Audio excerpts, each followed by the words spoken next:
A palavra de Deus é vida para nós, então vamos nos alimentar dela.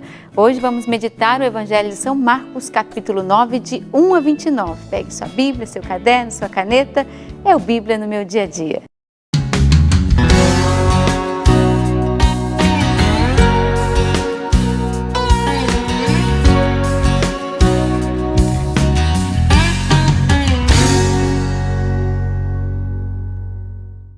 Vamos meditar hoje o Evangelho de São Marcos, capítulo 9, de 1 a 29. Peçamos o Espírito Santo para que Ele conduza o nosso momento com a palavra, em nome do Pai, do Filho e do Espírito Santo. Amém. Que o Espírito Santo ilumine o nosso coração, a nossa mente, que possamos ser conduzidos por Ele, que o Espírito Santo nos inspire, abra os nossos olhos para que possamos entender e compreender a palavra, que Deus fale conosco. Por isso, vem Espírito Santo, iluminar todo o nosso ser, também tirar a nossa angústia, os nossos medos, preparar o nosso coração para esse momento com a palavra. Vem Espírito Santo de Deus, repousa sobre nós, ilumina, conduz este momento que nós vamos viver. Amém. Pegue a sua Bíblia então, seu caderninho, vamos ler juntos, a gente vai anotando, refletindo e depois, é claro, é importante que você continue o seu estudo bíblico. Marcos 9, versículo 1.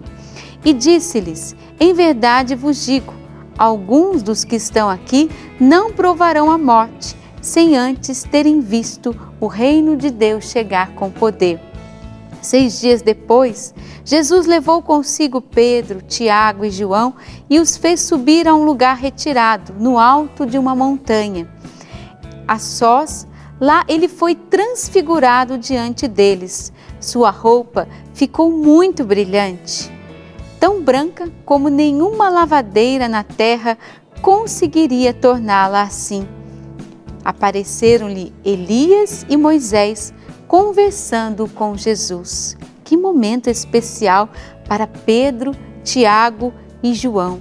Um momento que com certeza marcou a vida de cada um deles.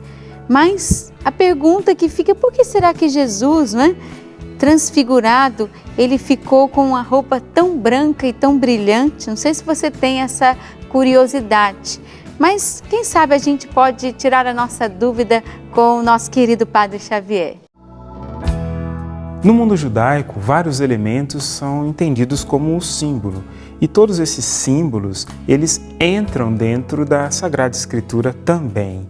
Então, existem símbolos que são numéricos, existem símbolos que são formas, existem símbolos que são alimentos, que são animais, e existem também símbolos associados às cores, como nós também temos, Nós associamos, por exemplo, a esperança ao verde, associamos a paz ao branco. No mundo judaico, branco significa a divindade. Significa pureza, claro, porque uma roupa bem branquinha quer dizer que foi bem lavada, ela está limpa, não tem mais nada nela, ela é pura. E ao mesmo tempo, branco significa a divindade, porque só Deus é puro, puro, puro. Por causa disso, nós vemos na transfiguração a roupa de Jesus que se transforma num branco assim, Mas um branco tão branco que nenhuma lavadeira desse mundo poderia fazer. Quer dizer, está dizendo, é uma pureza que não vem desse mundo, mas que vem do outro mundo. Isso é interessante porque na transfiguração nós vemos Jesus que mostra aos discípulos aquilo que ele é, Na verdade, mostra aos discípulos aquilo que nós seremos depois de ressuscitados, Então mostra exatamente, antecipa ali a visão da sua ressurreição para que os discípulos possam ver e entender concretamente quem ele é. Isso por quê? Porque a transfiguração está exatamente ali antecedendo o momento difícil que vai ser o Calvário, uma outra transfiguração. E para preparar os discípulos para que não desanimassem diante daquela imagem horrível e das dores, das dificuldades que eles iriam passar e que Jesus ia ser morto e tudo aquilo que iam sofrer, inclusive de violência, Jesus concede a eles a graça de poderem então, só 3, Pedro, Tiago e João, de poderem ver, poderem contemplar que no final não é o mal que vence, que a última palavra não é do mal, mas é de Deus. E aquilo que eles viram naquele momento era a realidade que sempre esteve presente. E é isso que depois vai se transformar em esperança, e é essa esperança que vai conduzi-los. É por isso que nós vemos na transfiguração algo muito importante. Ver que o futuro realmente pertence a Deus. Não o futuro imediato, mas o futuro definitivo. E por causa disso, manter viva a nossa esperança, porque Deus vai vencer. Porque Ele não pode perder, Ele sempre vai estar vencendo. E vamos pedir a Jesus também que nos transfigure, que nós possamos ser puros assim, transfigurados, como Ele nos apresentou. Essa deve ser a nossa meta, nosso caminho de santidade.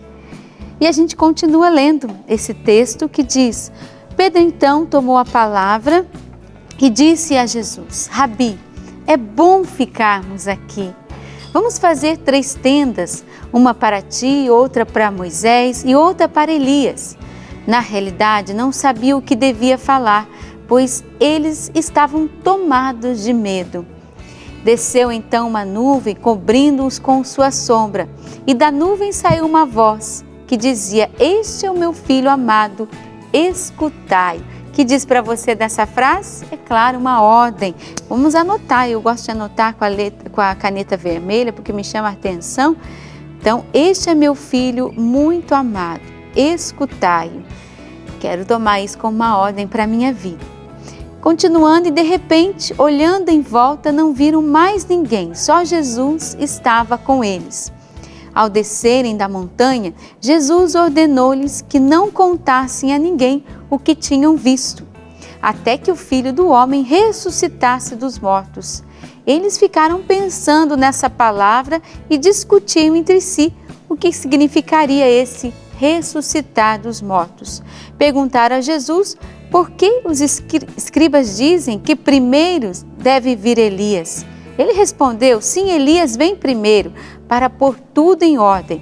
No entanto, como está escrito a respeito do Filho do Homem, ele deve sofrer muito e ser desprezado. E eu vos digo mais, também Elias veio e fizeram com ele tudo o que quiseram, exatamente como está escrito a seu respeito. Quando voltaram para junto dos discípulos, encontraram rodeados por uma grande multidão, e os escribas discutiam com eles. Logo que a multidão viu Jesus, ficou admirada e correu para saudá-lo. Jesus perguntou: que estás discutindo? Alguém da multidão respondeu-lhe: Mestre, eu trouxe a ti meu filho, que tem um espírito mudo. Cada vez que o espírito agride, joga-o no chão e ele começa a espumar, range os dentes e fica completamente duro. Eu pedi aos teus discípulos que o expulsassem, mas eles não conseguiram. Jesus respondeu: ó geração sem fé, até quando vou ficar convosco? Palavras duras de Jesus, hein? Até quando vou suportar-vos? Trazei-me o menino. Levaram-no. Quando o espírito viu Jesus, sacudiu violentamente o menino, que caiu no chão e rolava espumando. Jesus perguntou ao pai: desde quando lhe acontece isso? E o pai respondeu: desde criança, muitas vezes o espírito já o lançou no fogo e na água para matá-lo. Se podes fazer alguma coisa, tem compaixão e ajuda-nos. Jesus disse: se podes, tudo é possível para quem crê. Um princípio eterno, vamos assinalar ali, mas também para mim não deixa de ser uma promessa, né? Já que tudo é possível àquele que crê, eu vou acreditar e Deus fará na minha vida também. Tudo é possível àquele que crê. Anota aqui como um princípio eterno, mas também não deixa de ser para mim uma promessa, porque eu quero acreditar. Imediatamente o pai do menino exclamou: eu creio, mas ajuda-me na minha falta de fé. Vendo Jesus que a multidão se ajuntava ao seu redor, repreendeu o espírito impuro, o espírito mudo e surdo, eu te ordeno, sai do menino e nunca mais entre nele. O espírito saiu gritando e sacudindo violentamente o menino. Este ficou como morto, tanto que muitos diziam: morreu. Mas Jesus tomou pela mão e levantou, e ele ficou de pé. Depois que Jesus voltou para casa, os discípulos perguntaram em particular por que nós não conseguimos expulsá-lo? Ele respondeu: esta espécie só pode ser expulsa pela oração. Um grande ensinamento que Jesus deixa aqui aos seus discípulos e a cada um de nós. Eu tomo isso como uma mensagem para mim, porque eu preciso rezar mais para enfrentar os desafios que Deus coloca na minha vida. Os discípulos não conseguiam porque ainda não estavam ativos, profundos na oração. Para mim Deus falou isso, e para você, hein? Foi no princípio eterno, foi quando Ele disse, o Pai, a voz disse, escutai-o. O que Deus falou para você? É importante que você então anote, que você continue o seu estudo bíblico onde você parou, que você anote as promessas, que você anote também essa ordem e que você possa também rezar um pouquinho com a palavra. Eu vou rezar aqui, pedindo essa graça, o dom da oração. Senhor, me dá esse fervor, essa graça de rezar cada vez mais. Continue seu estudo bíblico e a gente se encontra, se Deus quiser, no próximo programa.